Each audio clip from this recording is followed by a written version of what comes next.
Break બાદ સ્વાગત આગળ વાત વરસાદને લઈને કરીએ તો વરસાદ અંગે હવામાન વિભાગ દ્વારા આગાહી કરવામાં આવી છે। રાજ્યથી આગામી 2 દિવસમાં ચોમાસાની વિદાય થઈ શકે છે। 19 સપ્ટેમ્બર સુધી રાજ્યમાં ગાજવીજ સાથે વરસાદની આગાહી કરવામાં આવી છે, ત્યારે સૌરાષ્ટ્રમાં 18 અને 19 સપ્ટેમ્બરે મધ્યમ વરસાદની આગાહી કરવામાં આવી છે।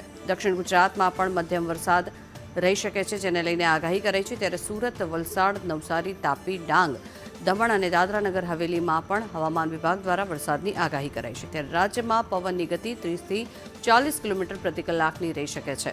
સાયક્લોનિક સર્ક્યુલેશન સિસ્ટમના કારણે થઈને વરસાદની આગાહી કરાઈ છે। ત્યારે રાજ્યભરમાં અત્યાર સુધીમાં 836.1 મિલીમીટર વરસાદ નોંધાયો છે। નવરાત્રી દરમિયાન રાજ્યભરમાં હળવાથી મધ્યમ વરસાદની આગાહી કરાઈ છે। ત્યારે અમદાવાદમાં પણ વાદળછાયા વાતાવરણ સાથે હળવો વરસાદ રહી શકે છે, જેને લઈને હવામાન વિભાગે આગાહી કરી છે।